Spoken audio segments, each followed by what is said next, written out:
Eskerrik asko, arratsaldeon guztioi. Lehenik eta behin ekitaldi honetara etorri zareten guztioi eskerrak eman dizkizuet. Eta, bereziki, jardunaldian islari gisa parte hartuko duten eta aurrerago aurkeztuko dute ja.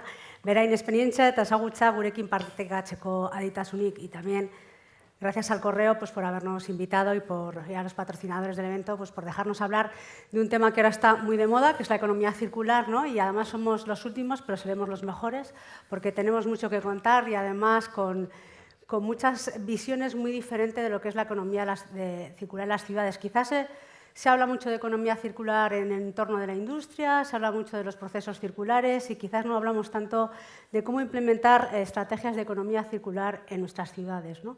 Considerando todo el análisis de ciclo de vida, considerando desde la eficacia de los recursos, ¿no? De cómo consumimos los recursos en las ciudades, hasta qué hábitos de consumo tenemos, hasta cómo podemos poner o seguir manteniendo en nuestro mundo, ¿no? Los productos que consumimos. Y todo esto, pues tenemos aquí a un plantel que ya os han presentado. Yo tenía aquí, les había pedido a cada uno de ellos el esfuerzo de que mandaran un currículum y ahora, como ya nos han presentado y nos han quitado algo de tiempo, creo que tenemos que empezar a hablar de lo que hemos venido a hablar, ¿no? Que es de nuestro libro. Yo soy Olga Martín y soy la directora general del Clúster Aclima, que es el aglutinante y referente del sector ambiental del País Vasco, donde se encuentra tanto las entidades públicas como las de empresas privadas como el conocimiento, y lo que intentamos un poco es impulsar la innovación y la internacionalización, ¿no? De las empresas y sobre todo de las pymes, para que este sector medioambiental vasco, que tiene mucha experiencia y conocimiento, siga creciendo, ¿no? Y en economía circular estamos haciendo muchas cosas y no quiero contar porque no he venido yo a contar en mi película, sino vamos a hablar a que nos cuenten aquí los 4 personas que tenemos en esta mesa para que nos cuenten lo que quieren, lo que están haciendo, ¿no? En estos ámbitos. Y empezamos por ¿qué retos nos encontramos en el ámbito de economía circular en las ciudades desde cada uno de vuestros puntos de vista? ¿Cuál es aquello? Os voy a pedir que seáis un poco respetuosos con los tiempos porque ya veis que nos han quitado un minutillo, entonces vamos a ver si podemos... ¿De aquí para allá o de allá para acá?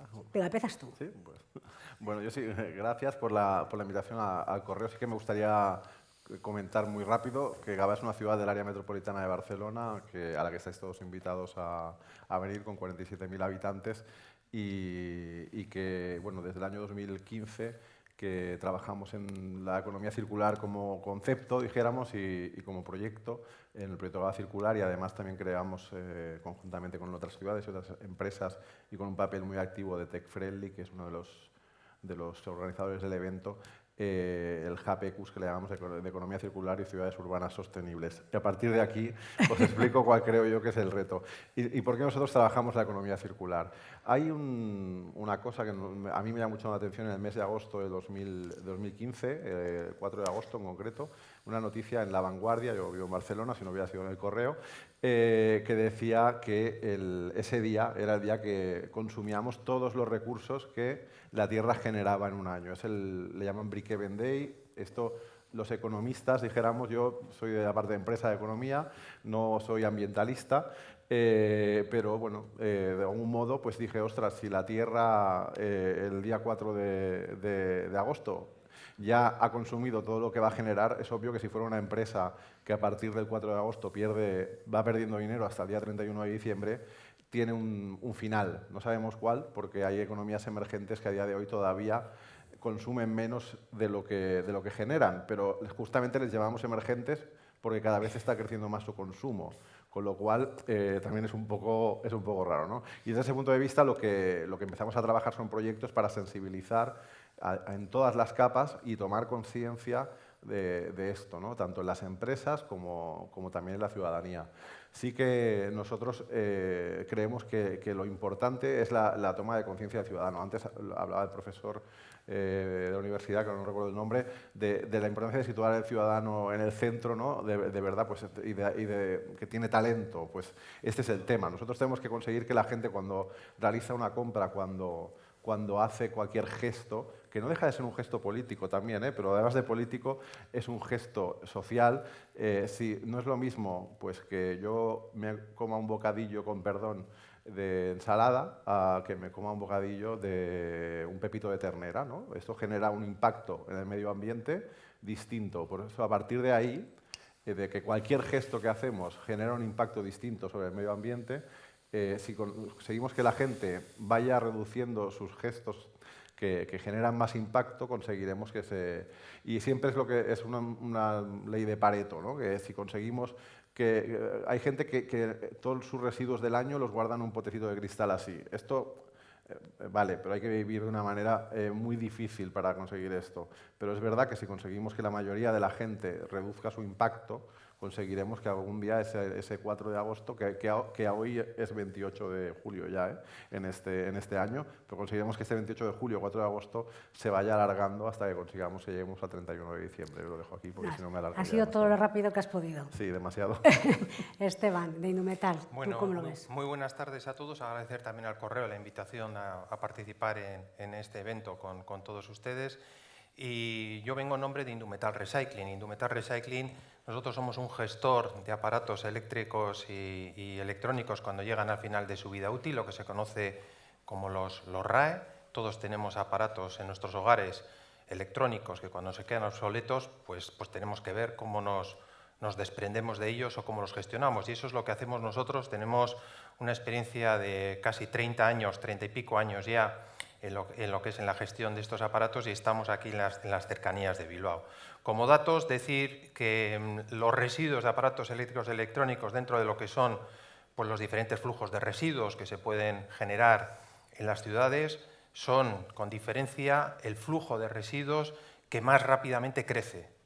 Hay que tener en cuenta que el desarrollo, pues como sociedad, a nivel tecnológico, nos lleva a cambiar de aparatos cada poco tiempo. La verdad es que muchas veces, incluso antes de que ellos hayan quedado realmente obsoletos, y tenemos que ver qué hacemos con todos estos aparatos. Estando aquí en la ciudad de Bilbao, yo soy bilbaíno, sí que me gustaría, además me parece que es de justicia, también hoy recordar que en el año 1994, es decir, hace 28 años, Bilbao fue la ciudad, dentro de lo que es el Estado español, fue pionera en organizar lo que es un sistema de recogida de aparatos electrónicos procedentes de los hogares. En aquellos años el gobierno vasco se acercó a nosotros, a Indumetal Recycling, preocupados por la evolución y la gestión de estos residuos en lo que es en el ámbito doméstico. Y bueno, pues nos pusimos de acuerdo. Nosotros cogimos el testigo y les dijimos, nosotros somos empresa privada, nosotros realmente sabemos cómo reciclar este tipo de aparatos. Nos pusimos en contacto con el Ayuntamiento de Bilbao y las tres partes, lo que es el Gobierno vasco, con el Ayuntamiento de Bilbao y nosotros como empresa industrial, montamos un sistema de recogida de este tipo de residuos. Hubo que montar pues una red de Bilbogarbis, de puntos limpios en la ciudad de Bilbao para recoger todos estos aparatos. Hubo que hacer campañas de concienciación e información a la ciudadanía para saber cómo se tenía que desprender de eso. Es decir, bueno, me parece de justicia, desde luego, el ponerlo hoy en valor, porque desde luego me parece que es una iniciativa que se llevó a cabo y que posteriormente ha servido también de ejemplo para poder extenderlo al resto de comunidades autónomas y de ciudades en lo que es en el resto del Estado. Y en cuanto a retos en concreto, ya me voy a ceñir, nosotros como industria, ¿cuáles son los retos que vemos que tenemos? En primer lugar, nosotros somos una industria, una ecoindustria, y como industria que somos, para nosotros realmente los volúmenes a la hora de reciclar en los procesos industriales que tenemos son fundamentales. Es decir, necesitamos un cierto volumen para justificar las inversiones en los procesos industriales que tenemos de manera que estos sean económicamente viables. Punto número 1, volumen. Punto número 2, la calidad de los residuos que recibimos. Esto ha ido variando a lo largo del tiempo. Quiero traer aquí a colación que en los puntos limpios pues hemos pasado por subidas y por bajadas en cuanto a la canibalización, a los robos en los puntos limpios, a gente que entra, pega 4 golpes a un televisor, se lleva el cobre o el valor que piensa que se puede llevar y el resto lo deja ahí y lo recibimos nosotros. Y nosotros, nuestros procesos de reciclaje están diseñados para poder reciclar aparatos completos. Si recibimos aparatos que están desguazados, si recibimos aparatos que están desde luego en malas condiciones, pues difícilmente vamos a poder completar el proceso de reciclado. Y como tercer reto, y termino, señalaría lo que son el reciclar cuanto más cosas. Es decir, los aparatos electrónicos van evolucionando. No tiene nada que ver los de hace 30 años con los de ahora. Los materiales también van evolucionando. Cada vez hay menos metales, cada vez hay más plásticos, cada vez hay más metales o tierras raras contenidos en los aparatos electrónicos que hacen que nosotros tengamos que ir desarrollando todos nuestros procesos para poder aumentar lo que son los porcentajes de reciclado. Luego te quitamos un par de minutos, ¿eh? Me he extendido mucho. Bueno, Borja, del Consejo de Edificación Sustentable de España, ¿tu visión? Reitero el agradecimiento a todas las personas que estáis haciendo esto posible y a ti también, Olga. Desde Green Middle Council quiero traer la voz de la parte que permanece en las ciudades, los edificios. También las infraestructuras, nosotros nos focalizamos en edificios y sobre todo más los residenciales y terciarios. En España hay 26 millones de viviendas, en Euskadi 1 millón, más o menos tanta superficie construida en oficinas y terciario. Y el 85% de lo que está construido se estima que seguirá en pie en el 2050 y una buena parte hasta el 2075. ¿Qué hacemos con todo eso? ¿Qué hacemos con lo que viene? ¿Qué hacemos con la rehabilitación? ¿Cuáles son los retos? Yo creo que 3 también, por simplificarlo mucho. Hay una de formación, pero de formación aplicada, la formación técnica, superior, economía, arquitectura, tecnología. Ese conocimiento ya está desde hace mucho tiempo. Es necesario aplicarlo, la formación práctica, la aplicación. Hacer. Hay otro reto que tiene que ver con los compromisos. Y la economía circular requiere compromisos a largo plazo, requiere estrategias y requiere acciones seguidas en el tiempo. No grandes efectos, sino más bien, no es un sprint, es un maratón, más bien recorridos largos. Y quizás el tercer reto yo creo que tendría que ver con subrayar más la palabra circular que la palabra economía. No esperar que la economía circular funcione en términos de beneficio, de rapidez, de inversión, de respuesta, de amortización, igual que la economía clásica lineal, como la llamemos, sino focalizar la parte circular mucho más innovadora, mucho más comprometida, mucho más a largo plazo y mucho más pensando en cómo todo lo que vemos, más allá del uso inmediato, tiene una vida y otros potenciales usos después. Es posible y luego damos soluciones. ¿Y tú, Goyo, de Cicla, cómo lo ves? Bueno, buenas tardes a todos. Muchas gracias a los que todavía estáis aquí a estas horas. Somos el fin de ciclo, que es lo que nos toca a los que tenemos que hablar de economía circular, y diría yo que desgraciadamente. ¿Cuáles son nuestros retos? Pues toda la fiesta que nos han explicado toda esta mañana. Mucha electrificación, mucha digitalización, muchas infraestructuras y muy poquito de dónde acaba todo eso.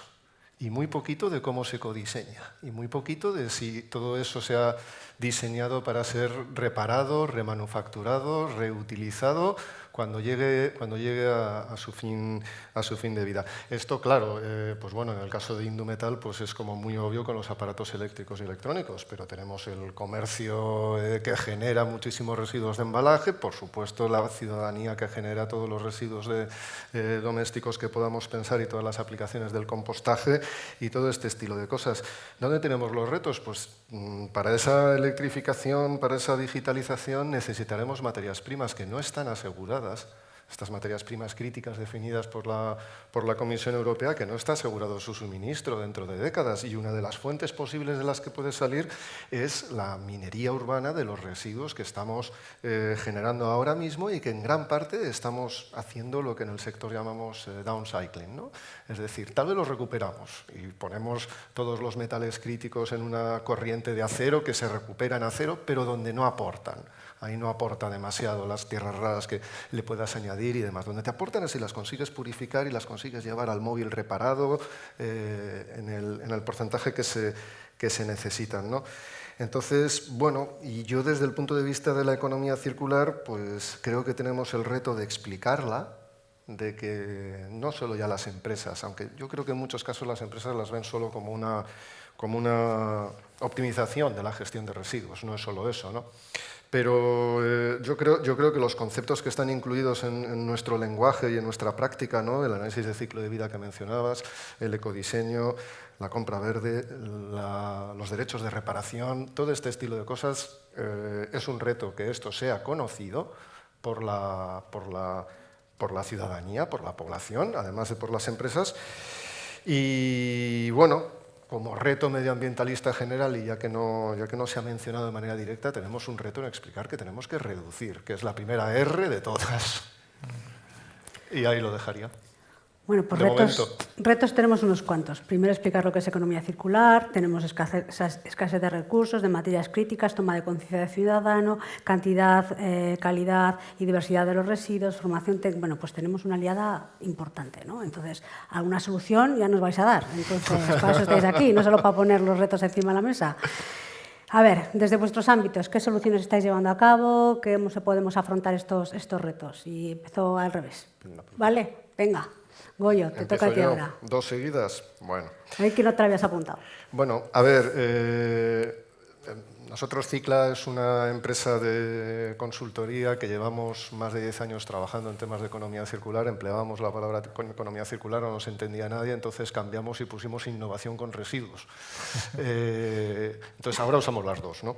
Entonces, bueno, nosotros hacemos proyectos de innovación con residuos, es decir, aquel que gestiona en un vertedero intentamos que le dé un mejor destino dentro de la jerarquía de residuos a sus materiales secundarios, vamos a llamarles con un término de más valor que realmente residuo o basura o desecho o cualquier cosa de estas.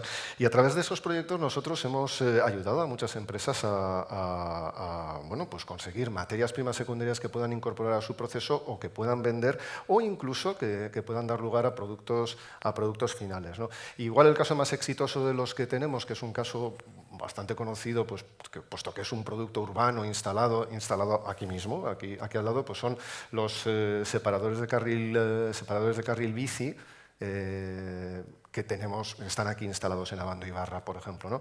Son unos separadores de carril bici que están fabricados fundamentalmente en PVC reciclado procedente sobre todo de cable eléctrico. Es un material excelente, aguanta fantásticamente, por diseño lo tiene que hacer, aguanta el calor, aguanta la humedad, aguanta el sol, puede quedarse a la intemperie, cosas de este estilo, ¿no? Y es un material que tiene muchos problemas para ser reciclado de otra manera. No puede ser valorizado energéticamente por su contenido en cloro y demás. Entonces, bueno, esto fue un encargo de gestores del cable eléctrico. Fue un encargo de gente que aprovechaba el cobre, le daba mucho valor y demás, pero poco a poco la cantidad de plástico y el volumen de plástico y el aumento de las cuotas de vertido y todo lo demás les llevaba a decir, bueno, ¿por qué estamos perdiendo tanto dinero, ¿no? Pero no les interesaba vender un producto de plástico. Ellos, la venta, pues preferían seguir con el tema del metal y punto cobre y aluminio, que son los dos metales que pueden tener los cables. Esto es una experiencia de éxito, digamos, ¿no? El consumo, el cable eléctrico está en todas partes y hay miles de modelos, o sea, es un universo que lo tenemos, por supuesto, en las ciudades, en las infraestructuras, en los grandes edificios, además de en los coches, en los electrodomésticos, en el aeropuerto, en la red eléctrica, en fin, es una cantidad de material. A nosotros no nos dan, no nos compran suficientes separadores para decir podemos sacar todo este material de los vertederos, ¿no? Soluciones de este estilo que ponen el foco un poco en el material. Es un ejemplo, yo os pongo mi ejemplo. Os ponen el foco un poco en el material, cuáles son las características buenas del material y para qué te puede volver a servir. Te puede volver a servir para estar en la intemperie. Probablemente no necesitas un acabado maravilloso, porque no es un producto que vaya a mirarla nadie a 5 centímetros. Si necesitas que tenga resistencia, que aguante si la rueda de un coche, que no se quiebre con los cambios de temperatura y demás. Todo ese trabajo de diseño y de cumplimiento de especificaciones técnicas las tienes que cumplir como con cualquier producto producido a partir de un material virgen, ¿no? Pues no vamos a comprar, porque tal y como lo has vendido, o sea, fantástico. En los ayuntamientos, ya sabes. ¿Cómo lo ves tú, Borja, desde tu punto de vista? Un par de ejemplos desde el punto de vista de que es una economía circular de valor, de mucho valor en ello, no de downcycling, de upcycling en el sector de la edificación. Construmat es una feria muy conocida del sector de la construcción que se hace en Barcelona. Para dar ejemplo, en el 2008 el Departamento de Vivienda, Habitats de la Generalitat de Cataluña encargó a la Escuela de Arquitectura del Vallès hacer el stand. El stand era tan grande como esto, una cosa grande, 300 toneladas de madera. Y nos voy a decir cómo se diseñó. Se diseñó, se montó y en ese stand había salas de reunión, había un pequeño anfiteatro, había unos espacios cerrados, un stand grande, de una entidad grande como Habitat. Se desmontó. Uy, creo que se ha ido el sonido. Se desmontó. Se recogieron 34 kilos de residuos, que básicamente era alguna tabla que se había roto, unos cuantos tornillos que no se habían podido sacar y algunos cojines que se habían desgastado y ya no se podía reutilizar. Y se remontó todo ese mismo material para hacer unos de los laboratorios de la Escuela de Arquitectura de la Escuela del Valles que siguen 16 años después, 14 años después. En Bilbao, calle Castaños, Amézola, calle Castaños, edificio de cuero, de fabricación de cuero. Amézola, harinera. Zorrozaurre, edificio de la industria metalúrgica. 3 edificios, no voy a decir que empresas los ocupan ahora, recuperados, reutilizados, renovados, reinterpretados.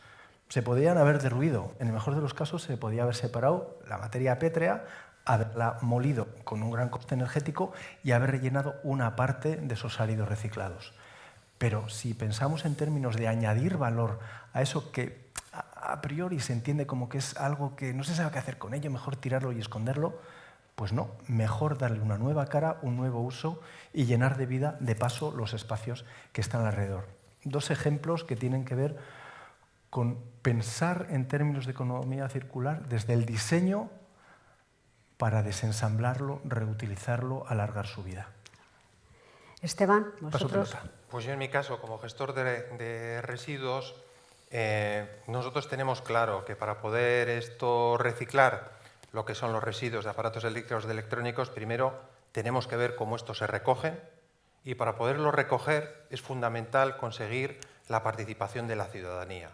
Con lo cual, aunque nosotros somos una industria, como os he dicho al principio, cada vez tenemos más claro que tenemos que ver de qué manera podemos incidir en esa comunicación, en esa concienciación a la ciudadanía de la problemática intrínseca que tienen los residuos electrónicos cuando llegan los aparatos, cuando llegan al final de su vida útil en nuestros hogares, el impacto negativo que pueden tener en el medio ambiente si no se reciclan adecuadamente, con lo cual nosotros estamos abiertos, y lo tenemos clarísimo, el poder participar en diferentes foros donde podemos tener la oportunidad de explicar qué es lo que hacemos, cuáles son las implicaciones de una incorrecta gestión de lo que son estos residuos. Por daros algún ejemplo más en este sentido, tenemos claro que la importancia de las nuevas generaciones, porque igual nosotros, mi generación o incluso más mayores, pues no conocíamos la problemática de estos residuos, vemos claramente como un público objetivo donde hay que incidir en los niños.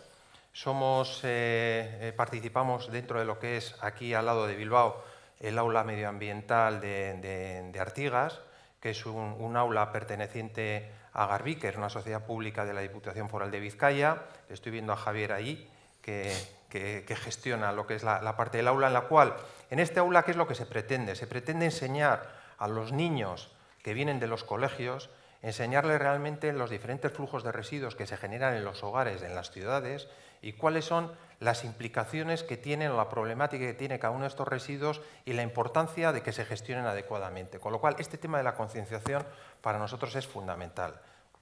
En eso estamos trabajando. 2, en el tema de las infraestructuras. Las infraestructuras que tenemos a día de hoy para que participen desde luego la ciudadanía son insuficientes. Son insuficientes y no sé vosotros si tenéis experiencia de ir a un punto limpio, a un Bilbo Garbi, a un Garbigune, etcétera, aquí en nuestra zona, pues la verdad es que el ciudadano que lleva sus residuos, en muchos casos, se siente asaltado pues, por una furgoneta que está en la entrada y le dice, usted, deme sus residuos. Y digo, ¿pero qué es esto? Esto no se supone que es un sitio que está organizado, que está controlado, donde se llevan los residuos y luego se tratan adecuadamente. Bueno, pues hay realmente flujos donde los residuos están yendo que no se gestionan adecuadamente. Y nosotros ahí estamos incidiendo realmente pues, para que todo eso se pueda cortar y realmente se gestionen adecuadamente. Y por último, y eso ya nos atañe a nosotros, en todo lo que tiene que ver en las inversiones que estamos haciendo en nuestros procesos, como he dicho al principio, para recuperar más y mejor. Y Jordi, ¿tú? Bueno, a mí me toca como ciudad, dijéramos, que quizá elevar un poco la la mirada en el sentido de que nosotros las soluciones creemos que pasan, como decía al principio, por un cambio sistémico, es decir, por dejar de consumir materiales para ahorrarlos y reaprovecharlos al máximo, y eso ya lo han explicado muy bien ellos en el debate. Pero también pasa por colaboración público-privada, como se ha comentado antes entre el Ayuntamiento de Bilbao, y colaboración también público-pública, o sea, el hecho de tener la capacidad de trabajar de manera conjunta.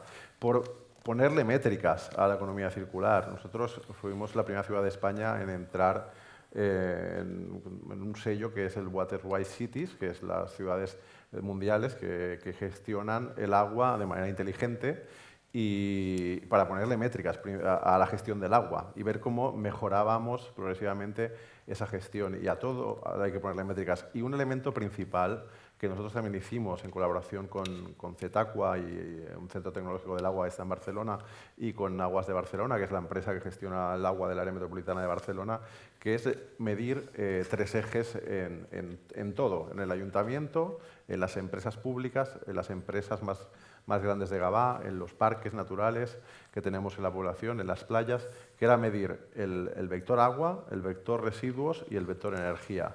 Esos 3 hay que medir qué se hace, y aparte de medir hay que ver qué pueden hacer cada uno de los que componen la ciudad, componen la sociedad, en qué puede mejorar cada uno de esos 3 vectores, cómo genero menos residuos, cómo consumo menos energía, cómo consumo menos agua, o cómo regenero el agua y la vuelvo a consumir, o cómo regenero materiales y los vuelvo a consumir, o cómo genero nueva energía y la dispongo para consumo. En ese sentido, el camino, dijéramos, es relativamente fácil, aparte del de concienciar.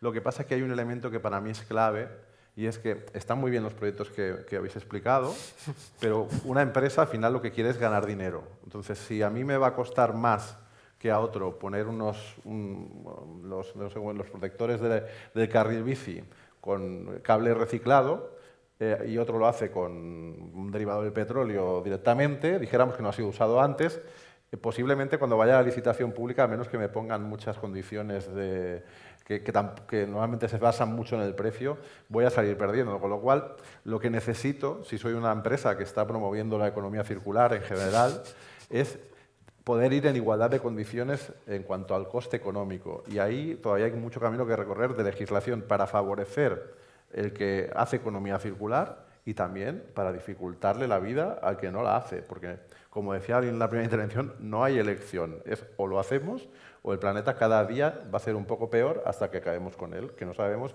si será de aquí 20 años o de aquí 200, pero vamos en ese camino.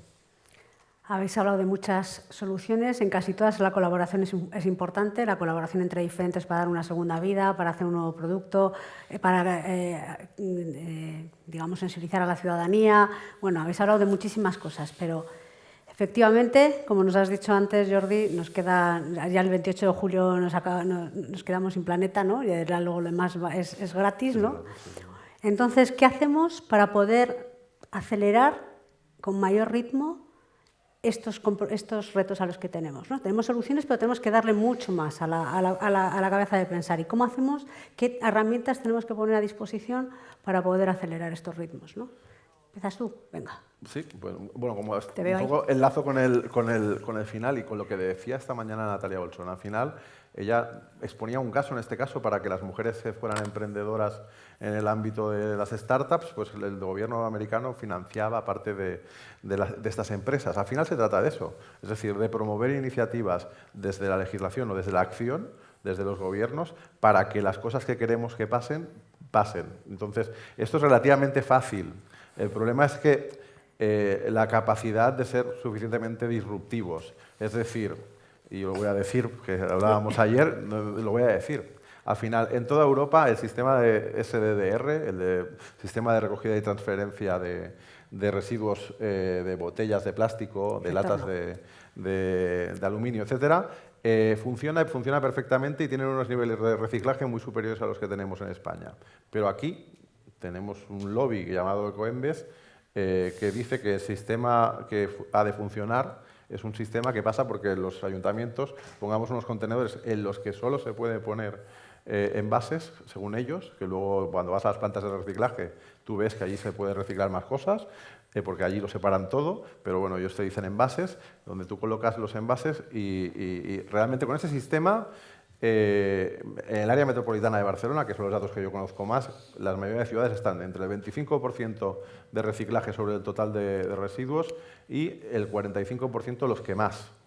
Y en cambio, en Alemania, en Suecia, en otros países donde tienen SDR, esos porcentajes son mucho más altos. Por tanto, también hace falta de vez en cuando hacer un cambio de mentalidad y ir a por lo que realmente funciona. Esteban, Pues vosotros. yo fíjate que en esto que planteas, yo estoy convencido, lo venía pensando, que realmente nos queda todavía mucho por hacer y mejorar. No me cabe la menor duda a nivel normativo, que por supuesto, a nivel de desarrollo de los procesos, que también, a nivel de ecodiseño, que decía Goyo al principio, no me cabe la menor duda, pero yo sinceramente creo que aquí lo que realmente nos falta en estos momentos que venimos hablando de economía circular desde hace no sé cuánto tiempo y muchas veces parece que ya se convierte como en una conversación casi de barra de bar. Realmente lo que nos falta es un convencimiento y una determinación clara de llevarla a cabo. Y eso es lo que no tenemos. Ahora que estamos en este maravilloso edificio y en este entorno en el que estamos, yo me pongo a pensar que este año se celebran los 25 años del Museo Guggenheim. Los que en su día tuvieron que pensar y llevar adelante este proyecto, estoy seguro que si se hubieran quedado simplemente debatiendo sobre ¿y cómo lo vamos a hacer? ¿Y cómo lo vamos a financiar? ¿Y cómo? No hubieran hecho nada. Pero lo que tenían bien claro era qué querían, el qué. Y nosotros en estos momentos, yo creo que ahí es lo que falta, es esa determinación, eso de ir a por ello, porque es que no hay vuelta de hoja. Es decir, queramos o no queramos, nos queramos hacer los remolones, pero desde luego lo que es el cambio y el paso de una economía lineal a una economía circular, eso nos viene, con lo cual vamos a dejarnos igual de tantas historias y vamos a ir a por ello, porque es que en ello pues nos va el futuro. Borja. Empiezo con este silencio, ¿no? Hay un paralelismo en lo que está sucediendo. Estamos acelerados, es la última sesión de este evento. Estamos en línea, 4 hombres demasiado iguales y estamos hablando de lo nuestro, ¿no? Eso no es economía circular. Me gustaría hacer un pequeño alegato de la parte circular, no de la parte economía, ¿no? Decía antes en los ejemplos que 3 edificios de Bilbao, 3 edificios industriales no históricos de Bilbao, uno se había convertido en hotel, el otro se había convertido en centro de distrito y el otro en empresa, ¿no? La economía circular da frutos distintos. La definición matemática de circunferencia era algo así como el lugar geométrico de los puntos en un plano equidistantes a otro punto, que se llama centro. En la definición de circunferencia lo importante es ese punto que se llama centro, no los puntos de la circunferencia, no nosotros. La cadena de valor. La cadena de valor es una cosa traccionada por algo que tira y algo que es arrastrado. No, la economía circular tiene que ser circular, tiene que poner el foco en el centro. ¿Y qué hay en ese centro? Pues en ese centro está el planeta, desde luego, están las personas, evidentemente, pero está todo lo vivo, o sea, que somos una especie, entre muchas otras. ¿Que el planeta está en muchos riesgos? Sí, pero que es que la extinción de la biodiversidad es que eso es grave, ¿no? La economía circular, la parte circular de la economía, creo que requiere que construyamos un imaginario atractivo, interesante. Hablabas del ecodiseño, que podamos diseñar entre todos, de manera ecológica y de manera colectiva, comunitaria, compartida. Hablamos mucho de colaboración, pero colaboración también en la acción. O sea, yo creo que la economía circular y en todos esos lugares en los que se está dando en la práctica, se está pelando el cable, se están separando las cosas, se está identificando milimétricamente las cosas que tienen un valor y se ponen en su cajita, es un trabajo coral, no es un trabajo de una máquina, no es un trabajo reiterativo, es un trabajo constantemente adaptándose a las circunstancias, al medio, al clima, medio ambiente, ¿no? Yo creo que o aprovechamos a ganar un imaginario interesante, medioambiental, excitante, estimulante, en el que haya sitio para todas las personas, para todas las empresas, también para vivir con suficiente bienestar y con suficiente incluso acumulación, porque a veces hay que conservar cosas para épocas peores, ¿no? Pero o aprovechamos para generar esta idea común válida, viable, interesante y atractiva, o yo creo que la economía circular será otra economía lineal un poco enredada en sí misma. Yo he estado en proyectos de economía circular que han tenido co-creación, y en los que se ha intentado, recordarás, Esteban, que estuvimos en uno a nivel europeo, y que han tenido esta visión de la cadena de tracción, incluyendo al consumidor final como elemento integrante que, por lo menos, que tiene opinión y que puede decir, no quiero tu producto así, no quiero devolverlo así, o si quieres que compre tu producto más medioambiental, explícame por qué, ¿no? Al menos, ¿no? Bueno, yo voy a dar una solución porque creo mucho en ella, un poco más aterrizada, que es, ya la he mencionado antes, que es la de la compra verde. Generalmente se le pone el apelativo de pública, porque bueno, pues la administración es un gran comprador de manera general y es el que en principio tiene más posibilidades de poder poner en sus pliegos y en sus licitaciones requisitos que tengan que ver con cantidad de producto reciclado aquí, cumplimiento de uso de energías renovables, etcétera, y demás, ¿no? Aquí en Euskadi existe, por lo menos de manera teórica y por parte de Jove, toda una serie de directrices sobre compra pública verde y que además se las están ampliando también para empezar a ayudar a las empresas a hacer compra verde y empezar a tener esos requisitos más allá de la ISO 14001, ¿no? para demostrar un mejor comportamiento ambiental. Yo quiero contar una experiencia más. Hace 8 años, una cosa así, hicimos un proyecto de reciclaje de placas de yeso laminado, de Pladur. Con un centro tecnológico aquí. Desarrollamos una tecnología, la demostramos, era para un gestor de RCDs que también tenía vertedero. Bueno, pues todo estupendo, todo muy bien. Participación de las empresas que fabrican placas de yeso laminado, que normalmente son grandes multinacionales, nula. Interés, les llamábamos tal y demás por lo importante que era que ellos mismos pudieran volver a reutilizar el yeso que salía de ahí. Bueno, desde hace 2 años recibimos casi cada 3 semanas o así una llamada de algún gestor de RCDs o alguien que tiene que demoler un edificio preguntándonos a ver si nos podemos llevar el yeso. Y yo les pregunto, ¿por qué? Bueno, es que el 90% del peso tenemos que demostrar que se recicla y demás. Eso es una licitación, es una compra verde. Estamos empezando un poco, este es un ejemplo en el que en cierto modo, la tecnología está, la I+D está, es rastreable, nos encuentran a nosotros el proyecto en la web, pero la administración lo está pidiendo antes de existir la infraestructura industrial que puede llevar adelante el tema. No tanto la infraestructura industrial, porque las grandes productoras lo tienen para su propio producto, para su propio defectivo. Pero no quieren saber nada de traer nada de fuera que pudiera suponer mezclas, meterse ahí en caracterizaciones y cosas de ese estilo. Y como es un material que, en nuestro país es una roca y allá donde pises pues aparece piedra, aparece yeso, aparece lo que sea, es muy barato de manera virgen. Por lo tanto, eso que comentabas antes de decirle a las empresas que están utilizando materiales vírgenes, pues igual ponerles una tasa, un impuesto que pueda ser progresivo con el tiempo, mientras se va desarrollando la otra infraestructura que, repito, no es en realidad el problema es más logística. Es el Pladur repartido por, las marcas, las placas de yeso laminado repartidas por obras que se demuelen, por restos de obras que no se completan, restos de paneles que se han cortado y todo lo demás, ¿no? Entonces, este tipo de vacíos es lo que da mucha pena.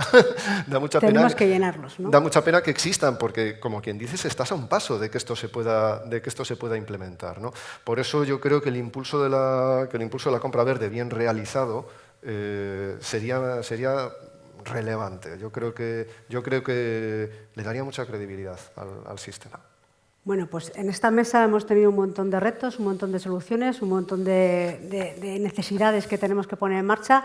Lo que no falta es motivación, lo que nos falta es ilusión. La economía circular tiene un propósito, que es mejorar el planeta, con lo cual la gente que estamos trabajando en ello ya veis que estamos felices de hacerlo y de seguir luchando por esto. Y nada, agradeceros que hayáis estado hasta el último momento aquí con nosotros y encantados de poder haber, no sé, daros alguna idea para que también nos ayudéis en esta historia. Venga, muchas gracias. Y muchas gracias a vosotros también. Gracias.